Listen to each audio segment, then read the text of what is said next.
오늘은 출애굽기 12장 말씀을 같이 보도록 하시겠습니다. 출애굽기 12장 전체 말씀 중에서 딱 나눠서요. 1절에서 14절까지 같이 읽으시고요. 23절, 30절까지만 우리가 같이 봉독하도록 하시겠습니다. 같이 교독하시겠습니다. 제가 1절 읽겠습니다.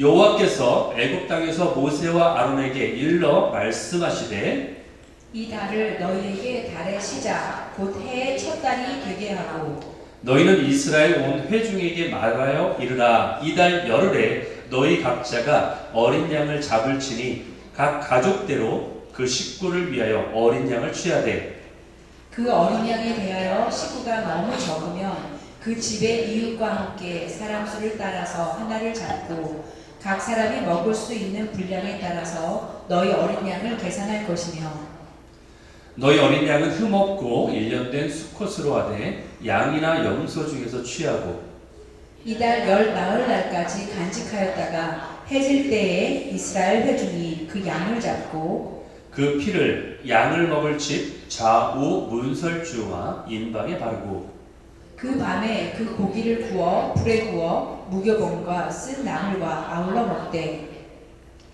날 것으로나 물에 삶아서 먹지 말고 머리와 다리와 내장을 다 불에 구워 먹고 아침까지 남겨두지 말며 아침까지 남은 것은 곧 불사르라.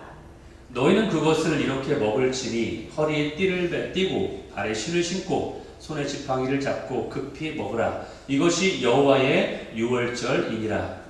내가 그 밤에 애굽 땅에 두루다니며 사람이나 짐승을 막론하고 애굽 땅에 있는 모든 처음 난 것을 다 치고 애굽의 모든 신을 내가 심판하리라. 나는 여호와라. 내가 애굽 땅을 칠 때에 그 피가 너희가 사는 집에 있어서 너희를 위하여 표적이 될지라. 내가 피를 볼 때에 너희를 넘어가리니 재앙이 너희에게 내려 멸하지 아니하리라. 너희는 이날을 기념하여 여호와의 절기를 삼아 영원한 규례로 대대로 지킬지니라. 예, 그 다음에 23절로 건너뛰어서 23절부터 읽습니다. 여호와께서 애굽 사람들에게 재앙을 내리려고 지나가실 때에 문인방과 좌우 문설주의 피를 보시면 여호와께서 그 문을 넘으시고 멸하는 자에게 너희 집에 들어가서 너희를 치지 못하게 하실 것임이니라. 너희는 이 일을 규례로 삼아 너희와 너희 자손이 영원히 지킬 것이니 너희는 여호와께서 허락하신 대로 너희에게 주시는 땅에 이를 때에 이 예식을 지킬 것이라. 이후에 너희의 자녀가 묻기를 이 예식이 무슨 뜻이냐 하거든 너희는 이르기를 이는 여호와의 유월절 제사라. 여호와께서 애굽 사람에게 재앙을 내리실 때에 애굽에 있는 이스라엘 자손의 집을 넘으사 우리의 집을 구원하셨느니라 하라 하매 백성이 머리 숙여 경배하니라. 이스라엘 자손이 물러가서 그대로 행하되 여호와께서 모세와 아론에게 명령하신 대로 행하니라. 밤중에 여호와께서 애굽 땅에서 모든 처음 난 것 곧 왕 위에 앉은 바로의 장자로부터 옥에 갇힌 사람의 장자까지와 가축의 처음 난 것을 다 치심에 그 밤에 바로와 그 모든 신하와 모든 애굽 사람이 일어나고 애굽에 큰 부르짖음이 있었으니 이는 그 나라에 죽임을 당하지 아니한 집이 하나도 없었음이었더라. 아멘. 예, 여기까지 있습니다. 오늘 출애굽기 12장 말씀 가지고 함께 나눌 제목을 십자가로 정말 충분해요라는 제목인데요. 여기 보시면은 제목에 물음표가 있고 느낌표가 같이 붙어 있습니다. 이렇게 사용하는 건 없죠, 그렇죠? 예, 이렇게 사용하지 않습니다. 그런데 느낌표, 퀘스천 마크가 있고 느낌표, 엑스클레메이션 마크가 붙어 있는데 여러분이 이 제목을 보면서 이것이 여러분에게는 질문이 되십니까? 아니면은 여러분의 고백이 되십니까? 이러한 제목에서 여러분이 이 제목을 한 겁니다. 달라지겠죠, 억양이, 그렇죠? 십자가로 정말 충분해요. 이렇게 말할 수 있고요. 아니면 십자가로 정말 충분해요. 이렇게 말할 수 있죠, 그렇죠? 예, 그런 의미에서 제가 이중적 의미로 제목을 달았습니다. 예, 한번 오늘 말씀 같이 보기 원합니다. 오늘 출애굽기 12장 이 말씀을 보면요, 이제 마지막 재앙의 단계인 그 장자의 죽음에 대한 내용이 나옵니다. 바로가요, 이스라엘을 백성을 끝까지 내려놓지 않죠, 그렇죠? 내주지 않습니다. Let my people go, 내 백성을 놓아라, 내놓아라. 그랬는데도 백성을 놓아주지 않아요. 그런데 이유가 뭐냐면은 나는 도대체 여호와가 누군지 모르겠는데 네가 말하는 그 신이란 여호와가 나에게 내놓으라고, 네 백성을 내놓으라고 하는데 그 여호와가 누군지 몰라. 그래서 난 내놓지 못하겠어. 이렇게 말하고 있어요. 출애굽기 5장 2절. 우리가 이미 봤는데 지금 여기 보면은 바로가 말하는데 여호와가 과연 누구이길래, 그렇죠? 그럼 뒤에 보니까 나는 여호와를 알지 못하기 때문에 백성들을 내놓을 수가 없다. 이렇게 말하고 있습니다. 그러니까 하나님께서는 10가지 재앙을 통해서 바로에게 내가 누군지 알려주마 이렇게 하신 거예요. 네가 내가 누군지 모른다고 했지? 내 여호와의 쓴맛을 한번 보여주마. 말하자면 이거야. 내가 누군지 너에게 알려줄게. 출애굽기 8장 22절에 나와 있죠. 내가 여호와인 줄 네가 이제 알았냐 이거죠. 네가 알아라. 그리고 12장 12절에 보니까 애굽의 모든 신을 내가 심판할 때에 나는 여호와라. 이렇게 말씀하고 있다는 거죠. 여러분 이제 이런 말 알죠? 설교 시간이가 좀 그런데 똥인지 된장인지 먹어봐야 아냐. 그렇죠? 예, 똥 얘기를 해서 그런데 예, 이런 얘기 많이 하죠. 똥인지 된장인지 먹어봐야 아냐. 그 얘기는 어떤 때 쓰는 겁니까? 예, 뻔히 아는데 굳이 그거를 먹어서 봐야지 알겠냐 그 얘기잖아요. 바로 그와 같은 거예요. 네가 하나님이 여호와가 누군지를 꼭 겪어봐야 아냐. 이런 심판을 겪어야지 아는 거냐. 바로 이런 얘기죠. 결국 하나님의 능력을, 하나님의 심판을 체험하고 나서야 결국 하나님이 누군지, 참 신이 누군지를 알게 되었다라는 거죠. 결국 이건 뭐냐? 하나님의 능력에 대한 마르타 역할을 한 거예요. 바로가. 결국 마르타처럼 시험을 당해서야 결국 알게 된 거죠. 여러분 성경에 보면 합력하여 선을 이룬다라는 말이 있습니다. 그렇죠? 어둠의 세력도 이처럼 하나님의 쓰임을 받을 수 있다. 하나님 되심을 나타내는 쓰임을 받은 거예요. 결국 하나님 되심을 보였습니다. 이번 10번째 재앙, 장자의 죽음이죠. 이 재앙에 관련해서는 유월절과 긴밀한 연결점이 있습니다. 유월절과. 앞서 일어난 9개의 재앙들은요. 누구를 향한 거냐면 9개의 재앙은 바로 왕과 그리고 애굽을 향한 것이었다면 이 10번째 재앙도 물론 그들을 향한 거지만 그것보다는 유월절에 관계된 거예요. 10번째 재앙은. 그래서 이스라엘 백성을 향한 것이라고 보는 것이 더 맞습니다. 10번째 재앙은 물론 심판이었지만 그 10번째 재앙을 통해서 진짜 대상자는 바로 이스라엘 백성이었다는 거예요. 그게 바로 유월절이라는 거예요. 여러분 9가지 재앙들이 쭉쭉쭉 나왔잖아요. 그동안의 출애굽기에서. 근데 여러분도 눈치챘겠지만 9가지 재앙들을 볼 때는 굉장히 스케치하듯이 간단하게 묘사하고 넘어갑니다. 한 장이 다 나오지 않습니다. 한 장에 뭐 여러 개의 재앙들이 나오기도 하고 그렇죠? 쭉쭉쭉 넘어갔는데 이 마지막 재앙에 대해서는 유월절 의미에 대해서 굉장히 자세하게 3장에 걸쳐서 지금 설명하고 있어요. 그것을 우리가 알게 돼요. 이걸 통해서 우리가 눈치채야 돼요. 하나님이 이것을 강조하고 있구나. 우리에게 강조하시는구나. 이걸 눈치채야 된다는 거죠. 오늘 본문에 보니까 뭐라고 하면 2절에 나옵니다. 2절. 지금 이 달을 너희가 그 따지고 있는 너희가 그 계수하는 그 전체 달력의 첫 번째 달로 지정해라. 이렇게 말하고 있어요. 이게 뭐냐? 그만큼 유월절이 중요하다라고 지금 말하고 있는 거예요. 너희가 첫째 달로 지정할 정도로 중요하다. 이렇게 지금 하나님이 말씀하고 있어요. 그러면서 유월절에 어린 양을 말하죠. 어린 양은 어떠한 어린 양이어야 되는가? 딱 1년 된 수컷들 중에서 흠이 없는 것을 해야 된다. 잡아야 된다. 5절에 나옵니다. 어린 양이라고 됐죠? 왜냐하면 1년밖에 안 됐으니까 어린 양이에요. 어린 양 중에서 수컷 중에서 흠이 없는 것을 너희가 잡아야 된다. 이렇게 그러면서 이 양을 너희가 반드시 잡아서 먹어야 된다. 잡아 먹으래요. 어떻게 먹어야 되나? 이것을 먹는 방법도 알려주세요. 삶아 먹어도 안 되고 너희가 그것을 구워서 먹어야 된다. 양구이로 해서 먹어야 된다. 그러면서 그 먹는 모든 부위도 다 너희가 남겨서는 안 된다. 그리고 남아있다면 반드시 다 불에 태워야 된다. 이렇게 말하고 있어요. 9절 10절에 나옵니다. 그렇죠?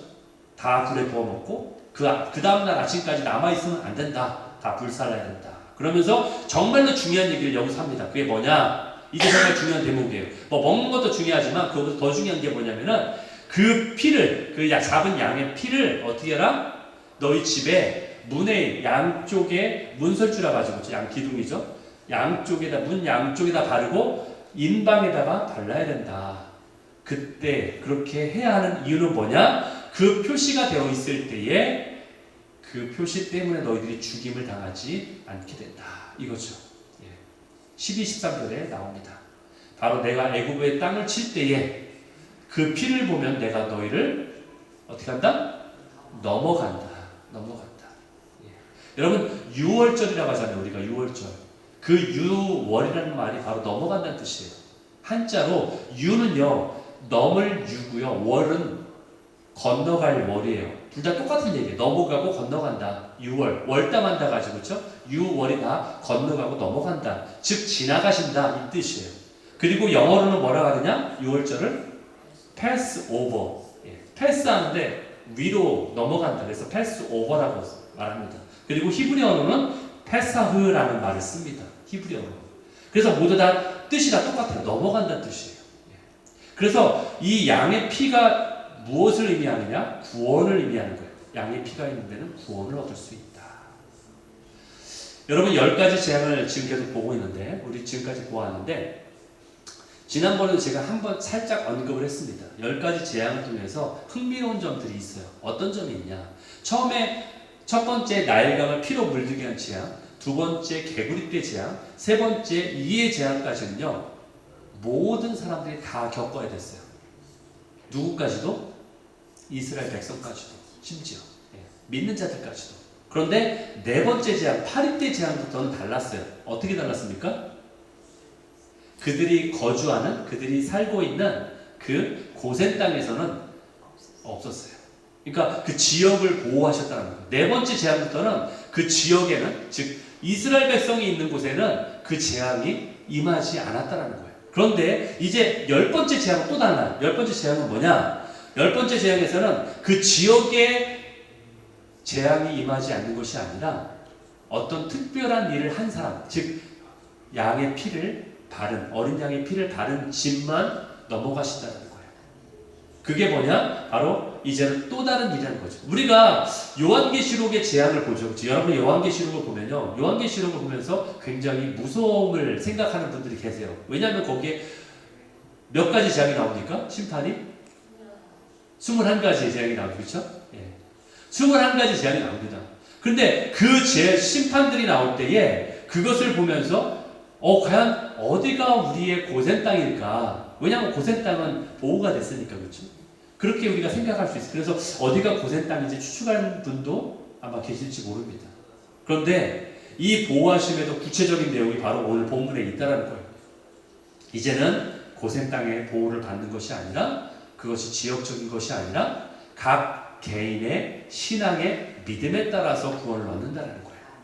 그러니까 어린 양의 피를 바르는 것이 정말로 너희가 구원을 얻는 거라고 믿고 그대로 순종하는 자들은 구원을 얻는다는 거예요. 그러나 그렇게 하지 않는 자는 구원을 얻지 못한다는 거죠. 결국 구원은 철저히 개인적이라는 거예요.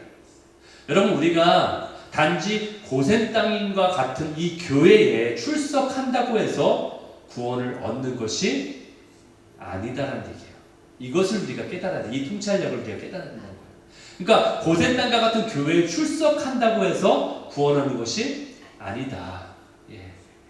아내가 구원 얻는다고 남편이 구원 얻는 것이 아니다. 반대로 남편이 구원 얻는다고 해서 아내가 덤으로 보너스로 구원 얻는 게 아니다. 그것이 구원은 각자라는 얘기예요. 그것을 우리가 알아야 된다는 거예요. 마지막 때도 그와 같다라는 거죠. 그러니까 우리는 마지막 때에 고센 땅을 찾아서 헤맬 필요가 있다 없다? 없다라는 거예요. 단지 우리는 주님의 믿는 신앙 안에 견고히 서는 것이 중요하다는 거예요. 그렇다면 우리가 한번 오늘 6월절에 나오는데 6월절에 담긴 뜻이 무엇인지 한번 보기 원합니다. 6월절에 담긴 뜻이 무엇인가? 그 의미가 무엇인가? 첫째, 6월절은요 여호와의 권능을 우리에게 보여주는 사건입니다.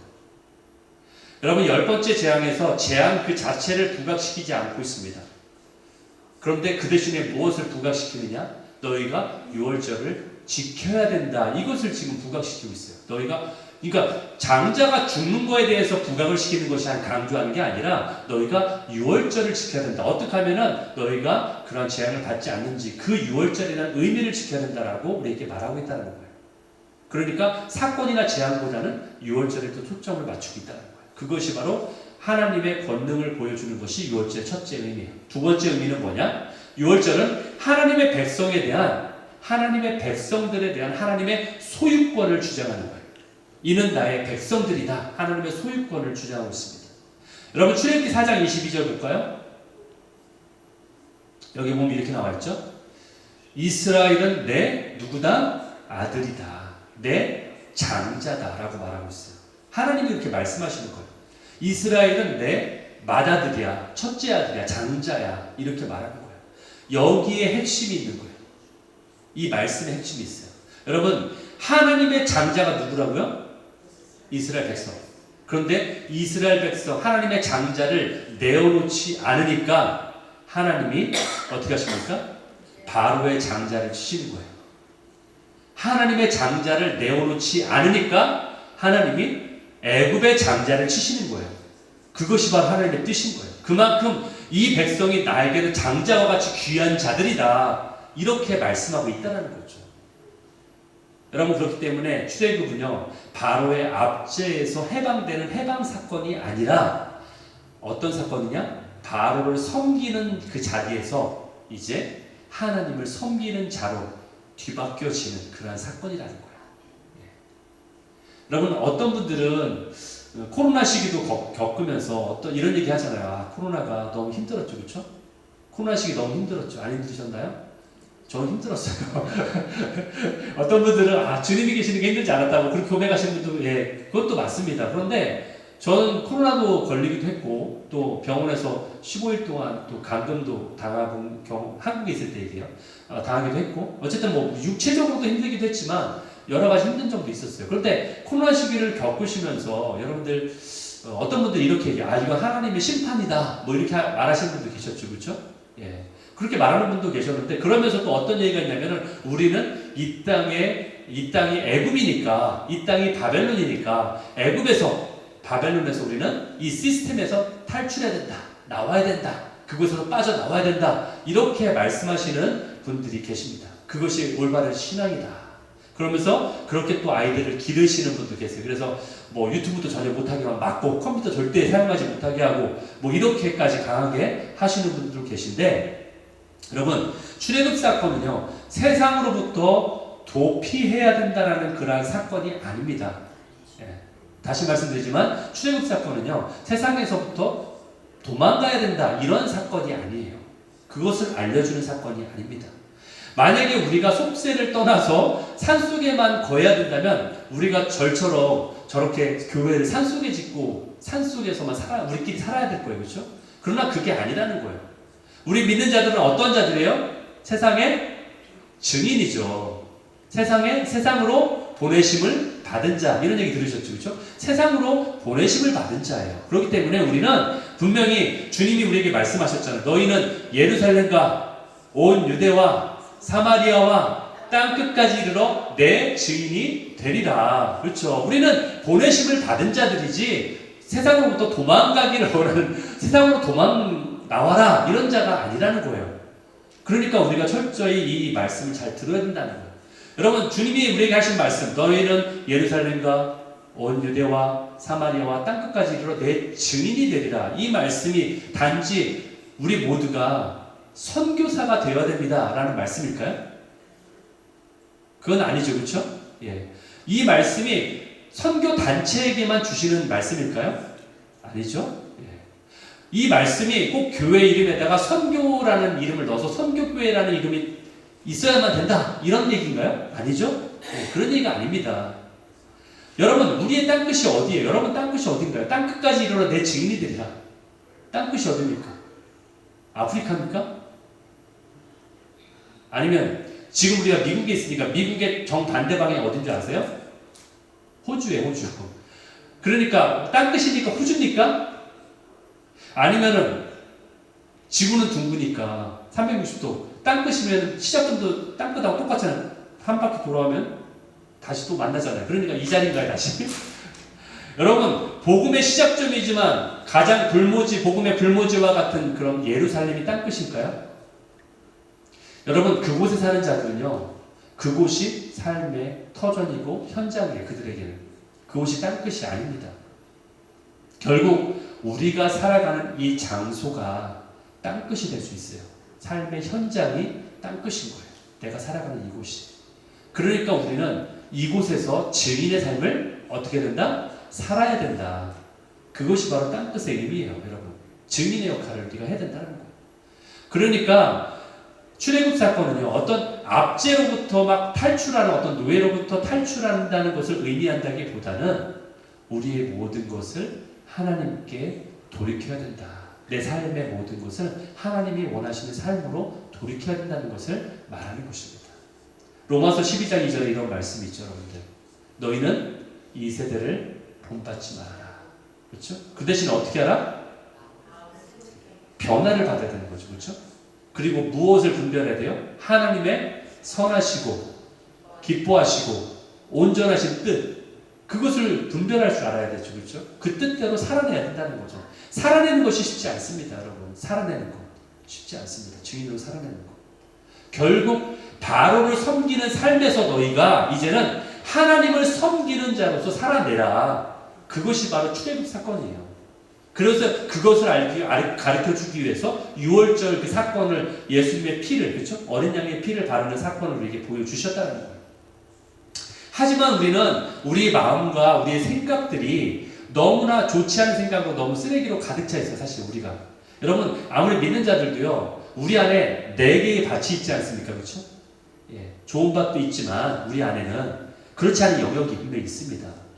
길가 같은 영역도 있고 돌짝밭 같은 영역도 있고 가시밭과 같은 영역도 분명히 있단 말이에요, 내 안에는. 그러니까 사단과 하나님의 선한 것이 계속 싸우는 영역이 분명히, 영적 전쟁이 나가죠. 그런 영역이 분명히 있습니다. 그게 바로 우리 마음과 생각이죠. 그렇죠? 그렇지만 우리의 마음과 생각 안에서는 그런 것들이 자리 잡고 있기 때문에 그것을 이기는 것이 쉽지 않다는 거예요, 사실은. 죄의 유혹 앞에서 내가 과감히 단호하게 노라고 말하는 것이 여러분 쉽습니까? 여러분 살다 보니까 그게 쉽지 않다는 걸 느끼죠. 그렇죠? 살면 살수록. 그런데 어쩌면은 그런 죄의 유혹이 올 때에, 사단이 우리에게 시험할 때에 이렇게 말할 수도 있어요. 그래, 이것이 내가 원하던 거야. 죄의 유혹을 미끼를 던지는데, 그래, 바로 이게 내가 원하던 거지, 이거지, 이게 바로 내가 원하던 거지 하고서 낼름 잡아먹는, 낼름 내가 그거를 취하는 이런 우리의 모습, 연약한 모습이 있지 않습니까? 예. 그렇다면 여기에 우리에게 해결 방법이 없나요? 해결 방법이 없냐는 거죠. 그럴 때 우리가 만약 해결 방법이 없다면 우리가 좌절할 수밖에 없지 않습니까? 그러나 여기 해결 방법이 있습니다. 그게 뭐나요? 바로 예수님이 우리에게 보내신, 예수님 대신 우리에게 보내신 예수 그리스도의 영인 성령님이에요. 성령님을 따르는 것. 성령님을 따르는 것이 바로 나의 해결점이에요. 성령님이 함께 내 안에 살아계시고 내주하시고 내가 함께 한다는 것을 내가 인식할 때에 그 성령님을 따라 살아가는 것이 바로 그 해결책이라는 거예요. 오늘이 무슨 날인지 아십니까? 예, 성령 강림절이에요. 부활절부터 50일이 되는 날이 바로 성령 강림절이죠. 오늘이 성령 강림절입니다. 제가 뭐 성령 강림절에 대해서 특별히 강조하지는 않지만, 그러나 우리의 삶의 연속성을 통해서 나의 삶의 모습 속에서 성령님이 강조되어야 되는 건 분명한 사실이에요. 성령님을 따라 살 때에 우리가 이러한 연약한 나의 모습들을 이겨낼 수 있다는 거예요. 6월절에 이스라엘 백성이 구원을 얻은 것은 그들이 이집트 사람들보다 더 착해서가 아니에요. 그들보다 더 의로워서가 아닙니다. 단지 딱 한 가지 구별이 있었어요. 그건 뭐예요? 그 집에 피가 있느냐 없느냐예요. 그렇기 때문에 세 번째 6월절의 의미는 바로 이거예요. 6월절의 구원의 의미는 피의 표시가 있냐 없냐에 달려있다. 이거에 달려있다. 이게 중요하다는 거죠. 출애굽기 12장 13절, 내가 애굽을 칠 때에 그 피가 너희를 위한 표적이 될 것이다. 그 피가 있을 때 그 피가 너희를 위한 표적이 될 것이다. 결국 어린 양의 죽음이 필요하다. 그것을 우리에게 말하고 있는 거죠. 이건 뭐예요? 우리가 구원을 얻는 유일한 방법은 뭐다? 예수 그리스도의 피밖에 없다. 우리가 살 수 있는 방법은 뭐다? 예수 그리스도의 피밖에 없다. 예. 주 예수 피밖에 없네. 그렇죠? 그분의 피밖에 없다. 사도 바울은요, 고린도전서 5장 7절에서 예수 그리스도를 유월절 어린 양이라고 표현하고 있어요. 예. 그리고 사복음서도요, 예수님의 죽음을 유월절의 어린 양의 죽음과 똑같이 표현하고 있어요. 그리고 예수님도 당신께서도 그렇게 말씀하셨어요. 언제? 최후의 만찬에서 떡과 잔을 포도주를 주시면서 이것은 나의 살과 피다 라고 이렇게 말씀하셨어요. 바로 본인이 당신께서 유월절 양이 되셨음을 선포하셨어요. 이렇게 유월절 어린 양의 의미가 우리에게 자유함을 얻게 하는 그런 중요한 의미를 가지고 있다는 거예요. 이렇게 우리에게 자유함을 주시고 은혜를 주셨습니다. 그래서 우리가 주님을 예수 그리스도를 믿는 자마다 이러한 구원과 자유가 선포될 수 있다는 거예요. 그런데 너무나 우리가 이렇게 믿음을 통해서 구원을 얻고 믿음을 통해서 자유함을 얻기 때문에 어떤 때는요, 너무나 우리가 이러한 은혜를 너무 남용할 수 있다는 거예요. 그러니까 모든 게 다 해결돼. 그러니까 내가 죄를 지으면 또 회개하면 되지. 그러니까 계속 죄를 또 일부러 짓게 된다는 거죠. 이게 바로 값싼 은혜라는 거예요. 바로 용어로 극단적인 은혜주의다. 영어로는 hyper grace라고 해요. 그러니까 은혜가 부풀려진 거예요. 이것이 성경이 말하는 수준 이상의 은혜를 말하는 거예요. 여러분, 우리가 너무 율법주의에 빠지면요, 우리가 어떤 업적을 해나거나 어떤 성과를 이루거나 그래서 내가 구원을 얻을 수 있다는 것에 어떤 그런 거에 빠질 수도 있지만, 그러나 또 반대로 너무 은혜를 너무 강조하다 보면은 또 어떤 면에서는 은혜를 남용할 수도 있다는 거예요. 모든 걸 다 하나님이 다 해결해 주실 수 있어. 내가 아무것도 안 해도 하나님이 다 나를 해결해 줄 수 있어 라고 말할 수 있다는 거죠. 결국 우리의 행위나 노력만 강조하면은 우리가 율법주의에 빠지게 되지만, 그러나 예수님의 피가 우리의 모든 것을 다 해결해 준다. 말하자면 내가 해야 될 일마저도 다 해주신다 라고 그렇게 말하게 된다면 우리는 극단적인 은혜주의에 빠질 수 있다는 거예요. 그렇기 때문에 이것을 우리가 주의해야 된다는 거예요. 여러분, 우리가 복음 전할 때 뭐라고 얘기합니까? 그냥 예수님만 믿으면 돼요. 그렇죠? 여러분은 공짜로 구원을 얻을 수 있습니다 라고 말하죠. 그렇죠? 그러니까 은혜를 받고 구원을 얻는 우리 입장에서는 그것이 공짜가 맞습니다. 그것이 공짜가 맞아요. 그런데 하나님의 입장에서는 그것이 공짜가 아니에요. 하나님은 아주 값어치 있는 가장 큰 대가를 치르셨어요. 예수 그리스도라는 가장 큰 대가를 치르고 그 값을 치르고 우리를 사신 거예요. 그렇기 때문에 우리에게 그것이 공짜지만 우리가 이 은혜를 값싸게 그것을 생각하면 안 된다는 거예요. 아멘? 우리는 바로 유월절 당시에 이스라엘 사람들처럼 두렵고 떨림으로 우리의 구원을 이루어야 됩니다.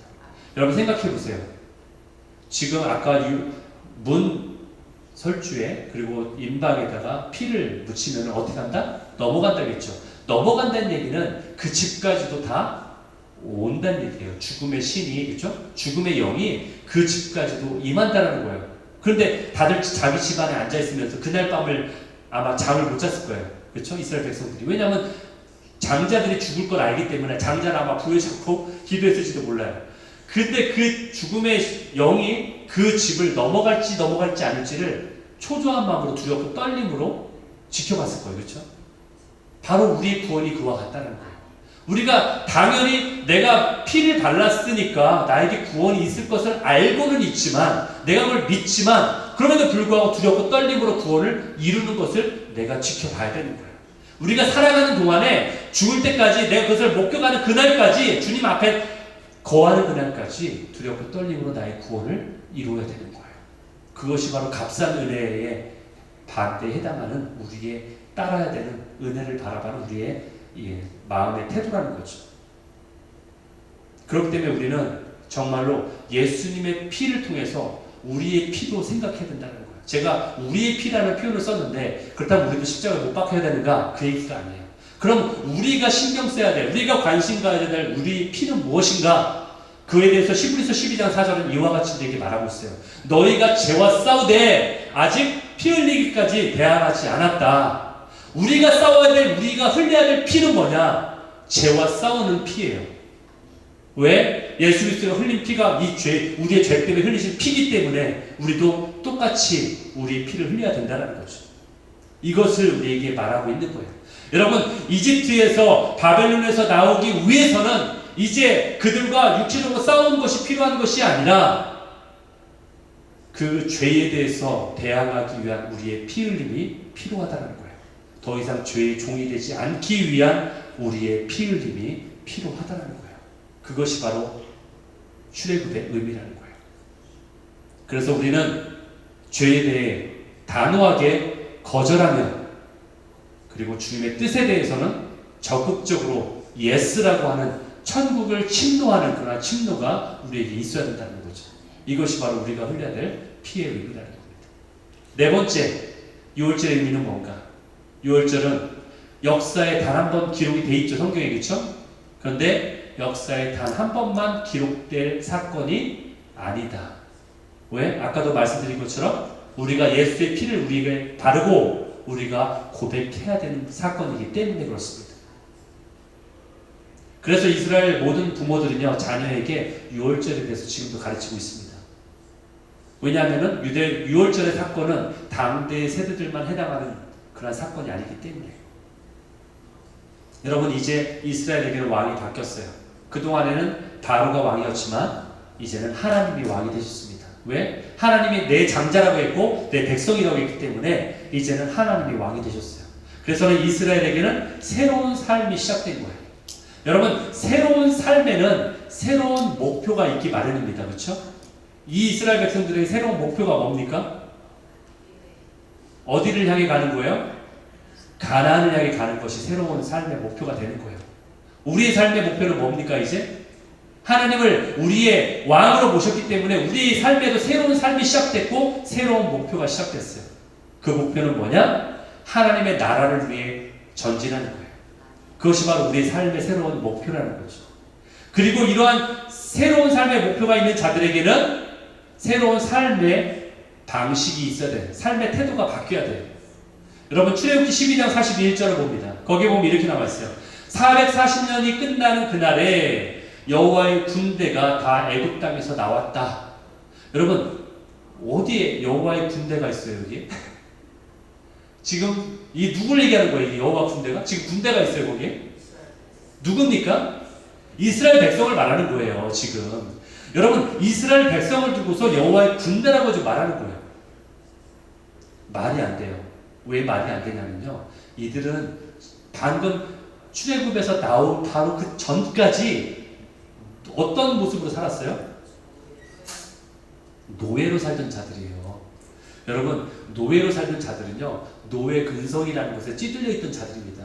주는 것을 먹기만 했고요. 내가 스스로 뭔가를 만들어서 또는 일을 해서 먹는 것이 아니라 그냥 주는 양만 먹었던 자들이고 그들이 어떤 정해진 양만 일했던 사람들이고, 그렇기 때문에 노예 근성에 찌들었던 자들이기 때문에 이러한 자들을 하나님의 군대라고 말할 수 없는 지경에 처해 있는 자들이 바로 이러한 자들이에요. 그런데 주님은 이들을 어떻게 보시느냐? 여호와의 군대다.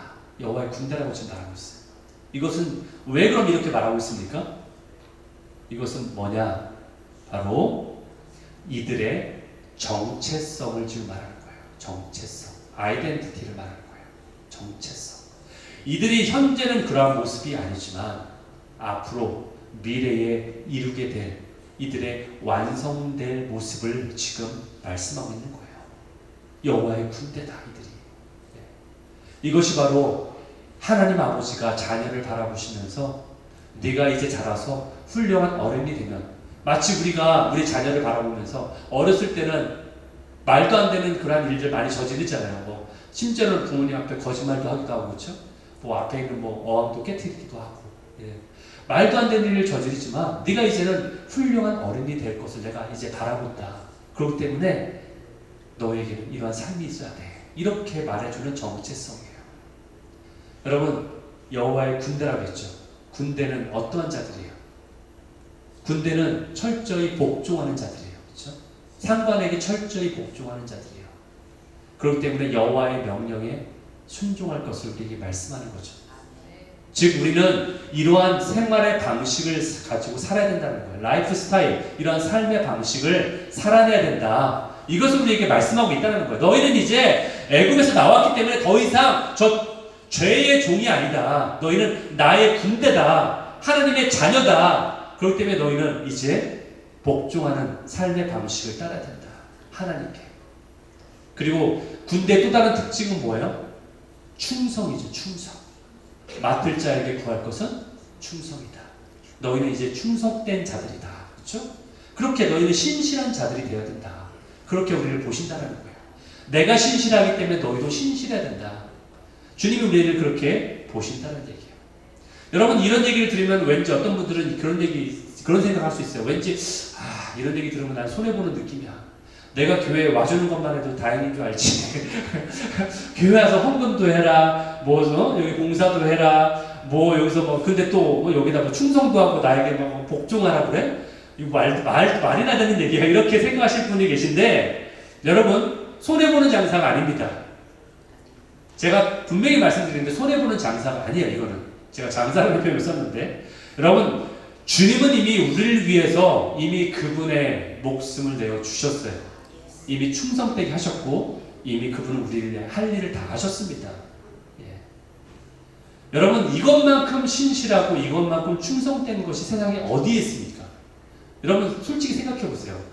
아무리 친한 여러분 친구들도요, 여러분을 위해서 목숨을 내어줄 친구가 있나요? 없어요. 심지어는 내 아내도 내 남편도 이런 생각이 들지 않나요? 예. 왜냐하면은 그게 꼭 내 아내가 내 남편이 연약해서가 아니라 내 자신을 바라보니까 그 생각을 하게 되죠. 내가 그럼 내 아내를, 내 남편을 위해서 죽을 수 있는가? 이 생각을 해보면 답이 나오잖아요. 그렇죠? 예. 심지어는 그렇지 않아요? 가족들도 그래요. 그런데 예수님은 나를 위해서 목숨을 이미 바치신 분이세요. 그렇기 때문에 이미 그분은 우리를 위해서 그분의 사랑을 이미 입증하셨어요. 증명해 보이셨어요. 하지만 우리는 그럼에도 불구하고 주님께 요구하죠. 주님이 저를 사랑하시는 거 맞습니까? 그렇다면 이러한 제 삶을 이뤄주세요. 그럼 제가 믿겠습니다. 이렇게 기도하지 않습니까? 우리 연약한 믿음으로. 그렇죠? 그런데 주님의 십자가가 그것에 대한 대답이에요. 이미 주님은 우리에게 대답을 하셨어요. 저 십자가를 바라봐라. 내가 이미 대답했다. 내가 이미 너에게 목숨을 주었다. 이렇게 말씀하십니다. 여러분, 하나님을 경험하는 삶이라는 책 아십니까? 하나님을 경험하는 삶이라는 유명한 책이 있는데 헨리 블래커비라는 목사님이 지으신 책이에요. 하나님을 경험하는 삶. 거기에 이런 간증이 있어요. 이 목사님의 딸이 있는데 이 딸이 암에 걸렸습니다. 그런데 이 목사님이 자신의 딸이 암에 걸렸을 때 나는 하나님께 이렇게 기도했습니다 라고 자신의 기도문을 거기다 간증으로 올려놨어요. 내가 하나님께 이렇게 기도했습니다. 딸이 암에 걸렸어요. 지금 상황이. 하나님, 내 딸의 암을 고쳐주심으로 제게 하나님의 사랑을 증명하실 필요가 없습니다. 주님의 사랑은 이미 십자가에서 충분히 증명하셨고 주님이 보여주셨기 때문에 내 딸을 고쳐주셔야만이 하나님이 나를 사랑한다라고 제가 생각하지 않을 것입니다. 주님은 이미 십자가에서 주님의 사랑을 제게 증명해 보이셨습니다. 이렇게 기도했대요. 여러분, 이 기도를 아무나 할 수 있는 기도가 아니지 않습니까? 아니, 자기 딸이 암에 걸렸는데 이 암을 고쳐주세요. 그래야지만 주님이 저를 사랑하는 줄 알겠어요. 이렇게 기도한 게 아니라 주님이 이미 십자가에서 저를 위해서, 그리고 저 딸을 위해서도, 저의 딸을 위해서도 이미 십자가에서 죽으셨기 때문에 이미 충분히 사랑을 증명하셨습니다. 그것만으로도. 그러니까 딸이 죽든 딸이 살든 그것은 주님의 손에 달려있고 이미 주님의 사랑이 입증된 겁니다. 이렇게 기도했다는 거죠. 여러분, 결코 우리의 환경 때문에 주님의 사랑을 의심하지 않게 되기를 바랍니다. 환경이 우리 믿음을 흔들 수 없습니다. 물론 때로는 우리가 흔들릴 수는 있겠죠. 그러나 결단코 우리의 믿음의 그 깊이는 어찌할 수 없는 거예요. 왜? 주님이 이미 그 사랑을 입증하셨기 때문에, 증명하셨기 때문에. 주님의 신실하심은 제게 이미 충분합니다. 이런 고백이 우리에게 있기를 소망합니다. 주님, 지금 우리가 아무리 크고 어려운 상황과 아니면 어떤 고통에 거한다 할지라도요, 주님은 우리 마음을 다 아세요. 여러분의 마음을 다 아십니다. 왜냐하면 주님은 이미 그보다 더한 고통을 겪으셨기 때문에 그래요. 이미 그보다 더한 고통을 십자가에서 겪으셨어요. 여러분 생각해 보세요. 십자가의 고통은요, 모든 고통의 총체예요. 모든 고통이 다 함께 그 자리에 있습니다. 십자가에 달릴 때 모든 제자들이 그를 다 배신했어요. 다 떠나갔어요. 자기도 죽을까 봐. 그렇죠? 인간적인 배신을 당했어요. 그리고 청중들한테 호산나 하면서 예루살렘 성에 입성할 때 그를 환영하면서 나를 구원하세요라고 환영했던 모든 자들이 손가락질하면서 십자가에 못 박으라고 배신했어요. 모든 군중 심리들, 여론들, 모든 것들이 다 주님을 못 박으라고 했어요. 그러니까 모든 자들의 비난과 저주와 정죄와 모든 것을 다 한 몸에 받았던 그 장소가 십자가예요. 그리고 육체적인 고통이 있었어요. 뭐 육체적인 고통은 말할 것이 없죠. 그런데도 그 시간들이 길었습니다. 금방 죽음을 당하지 않았어요. 그 고통을 다 겪어야 했어요. 그리고 무엇보다 가장 예수님을 힘들게 했던, 그래서 예수님이 나의 하나님, 나의 하나님 어찌하여 나를 버리셨습니까? 라고 고백할 수밖에 없었던 그 고통이 뭐냐? 가장 큰 고통은 예수님이 모든 인류의 죄를 지는 죄인으로 그 십자가에 달려있기 때문에 하나님도 그 순간에는 예수님을 외면할 수밖에 없는, 그래서 이 땅 가운데 오로지 홀로 그 십자가를 져야만 하는, 감당해야 되는 그 고통이 가장 큰 고통이었다는 거예요. 그 고통을 겪으셨기 때문에 그 주님이 우리의 고통을 아신다는 거예요. 그분이 우리의 고통을 아신다는 거예요. 우리의 고통의 모습은 다르고 상황도 다르고 어떤 그런 고통의 크고 작은 건 다르겠지만 주님이 아신다는 거죠. 그리고요, 주님이 우리의 고통을 이해할 수 있는 정말 딱 한 가지 이유가 있는데 그 이유는 뭐냐? 그분이 우리의 아버지가 되시기 때문에 그래요. 그러니까 우리의 고통을 이해할 수 있는 분이에요. 그분이 우리의 아버지니까. 사랑하는 여러분, 이스라엘 백성은요, 6월절이라는 그 밤이 정말 고통의 밤이고 두려움의 밤이었을 거예요. 자신들은 살 걸 알고 있었음에도 불구하고 죽음의 영들이 지나가는 그 소리를 들으면서 그 안에서 우리가 살 수 있을까라는 것을 견뎌야 했던 그러한 6월절 밤. 그러나 그것이 그 밤이 지나갔을 때에 살았구나라는 은혜를 경험하는 그러한 자들이었어요. 그와 마찬가지로 여러분도 우리도 주님의 그 크신 은혜를 경험한 자가 아닙니까? 구원을 경험한 자입니다. 새로운 삶을 살도록 우리에게 새로운 목표가 정해졌어요. 하나님의 나라가 너희 것이다. 이제 너희가 그 하나님의 나라를 향해 달려가야 된다. 목표가 주어지고 정체성이 주어졌어요. 정체성은 뭐냐? 너희는 여호와의 군사다. 너희는 여호와의 군사다. 결단코 넘어지지 않는다. 내가 너와 함께한다. 성령님 너와 함께한다. 그러한 인생 되시기를 축원합니다. 그래서 우리는 이렇게 고백할 수 있을 것 같습니다. 우리 한번 이렇게 고백합시다. 지금 저 스크린에 나와 있는 이 고백이에요. 다 같이 한번 고백할까요? 십자가의 사랑이 제게 충분합니다. 한 번 더. 십자가의 사랑이 제게 충분합니다. 정말 한 번 더. 십자가의 사랑이 제게 충분합니다. 아멘. 네. 이러한 고백이 저와 여러분의 고백 되시길 예수 이름으로 축원합니다. 아멘.